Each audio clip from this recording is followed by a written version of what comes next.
And now, a special film shimp event. Do you know what to do with your hands this time? I think so. I have decided on the Merkle diamond.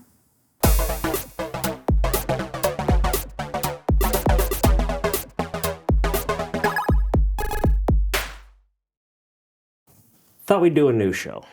Mm-hmm. I figured we'd do one of my favorite comedies of all time, a skit comedy show. No one better to view it with than people who know comedy the best. The Germans. Everyone, put your hands on your head! Yes, we know comedy. Yes. So we went with season 1 of MTV's The State. So it's that kind of mud wrestling. That you'll always give me a boner. Now we have fleas. I just wanted the gravy, folks, just the gravy. If you want to meet women, you should start wearing pants. Pants, eh? It's time for $240 Worth of pudding. worth of pudding. Oh,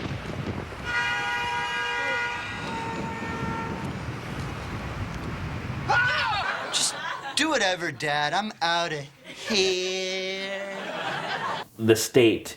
So it was a 1994 starting, I think it lasted 4 or 5 seasons, MTV show, but it launched the career of a lot of people on this. After this, they went on Reno 911, Wet Hot American Summer. Yeah.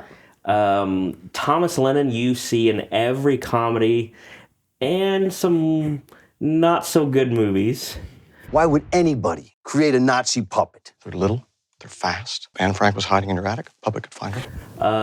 He was also the producer of that show At Midnight, which now they do After Midnight, which isn't really good. No, not yet. Let's wait a bit and then see if it starts picking up. But the funniest one was the one Thomas Lennon was on, just basically ranting about how he's not making money off it anymore. This seems familiar. I feel like I've seen this. The dumb thing is I get a residual from that. But not this.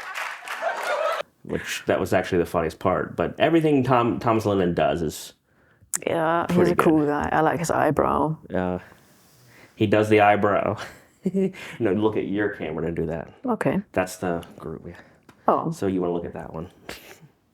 It's an M16. What do you want with it? What do I want? He does the eyebrow, but also the lazy eye. Like the one eye, like his eye, this eyebrow goes up and that eye is just closed. Yeah. It does. No, that doesn't work. Needs practice. Yes, and then Ben Grant, who I think was amazing on this show. But yeah. Oh, yeah. Lots. Joe Latrudio. I have sex with my grandma. Joe Latrudio went on the show that you really liked. Yes. Yeah. Brooklyn Nine-Nine. Yes. That was fun. He was good. But I will say one thing. I mean, I gotta put out there. Thomas Lennon has aged incredibly well. He looks better now than he did back then. Ooh. I really think he does. I have to look it up. I don't know what he looks like right now. Although he looked really good in the shorts of Reno 911. With a super tight and short shorts. Ooh, Riding his hot. bicycle around. And a little mustache. Yes. And then a few of the other ones went on to do Wet Hot American Summer, which was also a huge cast. They're all take place out of order, so they like age 10 years but play themselves 20 years younger, which is just hilarious. I think one of them, the one actor didn't show up or couldn't do it, so they pressed a different actor and just said he had a nose job or something. It was really good.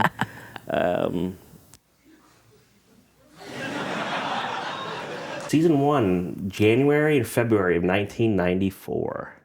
So this is definitely an old one, and some of the skits kind of were products of the time. Definitely. The one was the Free Your Mind. Cat clowns and pirates just try to get along. Nobody wins this game.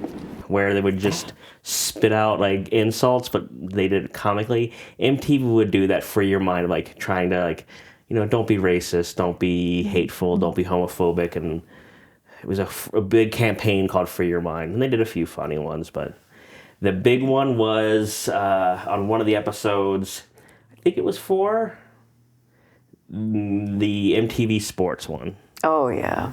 Will you just leave us the hell alone and let us play some golf? I can't even see you. What are you talking about? Which you had a good time laughing at. You thought it was pretty funny. It was actually really funny, yeah. What's really funny is how close he was to... Come here. Right here is Dinner Basket Central. What are my options? Oh, his name will pop in my head. I can't remember it, but... Starring host Dan Cortez. The Boogeyman, the very first skit, which was great, where... Where the mom is making out with the boogeyman under the bed. Very audibly. It's just a great start to a show. Yeah. The clown one, where the clown and the pirates were insulting each other. Even though I don't know the concept, it was actually funny. And mangy old salty scurvy sea dog. Bozo wannabe circus freak. Mud wrestling. Which was a bit odd in the beginning until the family lifted the table off the ground and showed their own little mud wrestling ring in the living room. I wonder what they were using for the mud, because they all had it in their faces and in the mouth, so it must have been something. Yeah, because when she was eating the mashed potatoes, it was covered in mud. Yeah, she was also shoving eating it with, yeah. Episode 2 starts off with one of my favorite skits of all time, Fluffy Soft. Because Fluffy Soft And if you remember those, what did we say? It was called Snuggle Soft was the original. It was like a fabric softener. Yeah, which we have exactly like that in Germany. It's called the exact same thing translated to German. Yes, and just also with a teddy bear and everything. Just a quick little start to this skit. And then it goes into one of my favorite TV show theme songs. I wish I could play it. I'll maybe put a link in there so people can hear it, but it's one of my favorite. It is a really cool intro. It really is. Some of the other one, episode 2 was where we first bring in our favorite returning character. You mean the character who always says his catchphrase? His catchphrase over and over again. Over and over, yeah. And now, Louis, the guy who comes in and says his catchphrase over and over again. I want to dip my balls in it. Hey! I want to dip my balls in it! So, I mean, from what I heard, the story on that was MTV really pushed them to do reoccurring characters, and they didn't want to. So they made a character that constantly said his reoccurring line, and the most ridiculous line they came up with. Oatmeal! I want to dip my balls in it! Which was, I want to dip my balls in it. So, Hell, who gives a damn? I want to dip my balls! And everybody is freaking out. Yes, even the Flemish... The Flemish guys with a German flag on their shirts with Russian, German mixture accents. Kind of, yeah. Yes. It's an M16. What do you want with it? What do I want with it? I want to dip my balls in it! The really interesting one when randomly Gilbert Gottfried shows up and just yells at the guy for wanting crackers in his soup. Do you have any crackers? Crackers? You ungrateful bastard! Crackers? The hell with you! Yep, that is very funny. But also the entire thing with talking about killing the president. Oh, Not even in jest should you say something like, hey, wouldn't it be cool if I killed the president?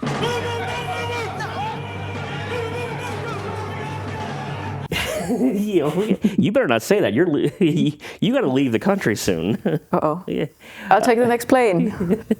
Oh, yes. Some of the reoccur. So then one neat thing the show does is overlaps of skit concepts, like killing the president that carries through. Yep. But also, like the what was it, Crispy Pops, where the next skit he just kind of rolls by, excuse me, holding Crispy Pops. Yep. And so they carry into each other and do a very good job with that. Yeah. The one thing that I found really odd, I don't know, was a lot of the quality shifts. So I'm wondering if some of this was shot before they had the show. Like the one where he's in the middle of Times Square hitting himself with pies. Oh, yeah. Doesn't fit and the quality is really bad. Yep. But it is.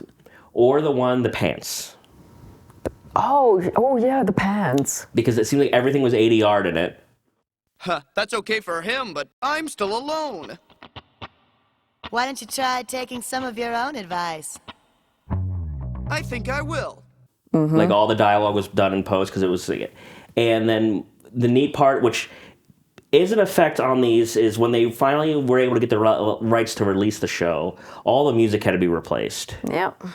So the big one was on Pants. The original song was Cannonball by the... Definitely not Cannonball. No. But as close as you can make it without copyright infringements. Yeah. So if I can play the sample of the fake version of Cannonball, I will. I'll see if I can, like, because it's so close, but so far away. Yes, it is.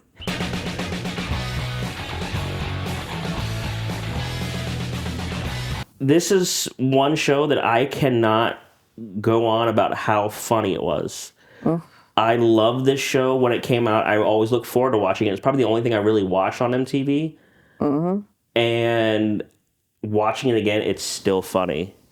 It definitely is. I'm actually considering buying them so I can watch them too, because it's not on YouTube anywhere. I've searched for single clips and it's just there's nothing. It might have to do with the licensing of the music, because it was an MTV show, so there was a lot of music from... Yeah, but I've looked, for example, for Levon and... Barry and Levon. Barry and Levon, and that's not... Oh, yeah. Oh, yeah, baby. Nowhere. Which we could go into that one, because that was another great skit. That's... $240 worth of pudding. Vanilla pudding. Yes. Oh, yeah. And they're also reoccurring characters. They come up every season as well. Oh, yeah. I'm Barry, baby. Yeah, that mountain of pudding is way too high for today's milk prices. Right. I mean, today, you see 94th inflation, they're probably looking more at like $600 worth of pudding. Possibly, today. yeah. To get a pile that size. If it's like €1 for 1 liter milk, let's say. Oh, yeah. See, I was just thinking, well, maybe the $240 worth of pudding is just the pudding, not the ingredients to make it, just the pudding boxes. Okay, then you could possibly go with it, because the pudding itself is really cheap. Right. So just $240 worth of boxes of pudding, not including the milk and whatever. Could be fitting. Although even that, I would say for like 1.5 liters of pudding, you would pay €1. I'm measuring in euro and liters. And we're breaking down the concept of $240 worth of pudding. Vanilla pudding. With $240 worth of pudding. Oh, yeah. That always, whenever that comes up, it reminds me of, what was that movie that we watched that was a horror movie and that had like pudding in it that was really gross? It was pink and vanilla saucy. Dead Alive. Oh, yeah. That was Peter Jackson's early horror movie. Yeah. Oh, yeah, the custard when she... Yep, the custard and the pinkish stuff in it. I want to recreate that with strawberry and vanilla pudding. All right. Wait until next week. But like, there's so many good short skits on here. I don't want to go through all of them because I want people to actually watch the show. So it is available on DVD. I don't think it's in print. I think I order it from eBay or maybe use on Amazon. They are able to be purchased, the entire series, from Apple iTunes, Apple TV. I actually own it on DVD and streaming on Apple. And it's also on Paramount Plus. Oh, yeah. We found out today it was on Paramount Plus. So you can stream on Paramount Plus, do it. Apple TV you can purchase, or you can find the DVDs. I actually have all three now. It says cook and chill. And baby, that's what I do every night. I cook and then I chill. Oh, yeah. And the seasons are not very long, so you can get a free version of Paramount Plus for 1 week and just watch them all. Oh, yeah, you can. Because it's only, 5 seasons? Each season is between 5 and 6 episodes. Because it was on TV with commercials, each episode is 22 minutes.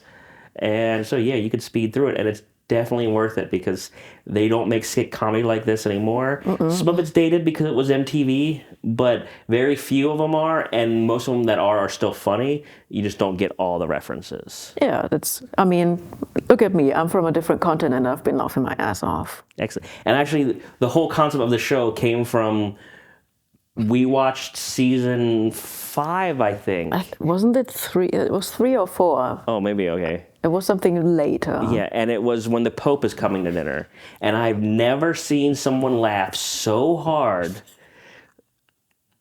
that I was like, oh, we've got to watch this. Like, it's a funny show. It's not just funny to me. A lot of people like it. Yeah. Or a lot of people will like it. So I got to get this out there. And also, I found out this week, too, I don't know if the state is made up of 11 people. I don't know if all 11, but they are touring now. Oh, wow. And they're doing skit comedy on stage, live on stage. I'm definitely going to find out when they come here because I saw Kids in the Hall live. I've seen a bunch of stuff, but I mean, if I could see the state live, that would be cool. Thomas Lennon and Ben Grant live, that'd be killer. That'd be great. Ben Grant playing, I don't know what the character name was, but it was the Crackers dinner. Oh, he's Sally. Sally, yeah. And he's got the bowling ball, just, you crackers, just flexing with the pigtails. Oh, genius. Like, so good. Yep, God is dead. Ooh. Yeah. That was the second start, the best start of the fluffy soft, and then God is dead. I don't want to give all the skits away because there's so many good ones. Would you like to sit on our couch? Are you sure your parents aren't gonna mind? Oh, no. We sit on it all the time. I actually expected that the parents would be lying on the sofa. and then, of course, their amazing costumes. I mean, you could tell they just had a huge budget because they're just wearing baby blue and pink, sweatpants and a sweatshirt just tucked into it. And the nice metallic bathing caps. Yes. But I'd say that's a great start. I mean, this show's supposed to be short. This is just go over one season at a time of a random TV show that I thought was funny. And hopefully we'll be back with season 2 soon. You're going back home, so you won't be about season 2. Yeah. Hopefully I can get you on this episode that has the Pope coming to dinner. I'm sure that is incredibly offensive to today's standards, but it's so good. The Pope doesn't mind. Well, Current Pope is a cool one. Kind of. As cool as a Pope can be. Yes. But even though I would say season 1 is probably the weakest season, it's still hilarious. Yep, yes it is. Anyone who likes Monty Python will love this. It's with more current jokes, a bit faster paced, but with the same kind of weird humor, sometimes going in a gross direction, sometimes in a bit of a sexual direction, but always funny. And even sometimes the slapstick. Yep. Mr. Monterey Jack, when he just trips and falls and yep. Don't look at me. The gang of nuns in the stage, the gang of old ladies at Monty Python. Yeah. Or the other reoccurring character, so we can say goodbye with their best reoccurring character. I'm Doug.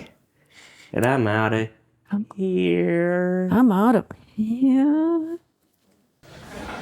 Yes, you're right. Good night.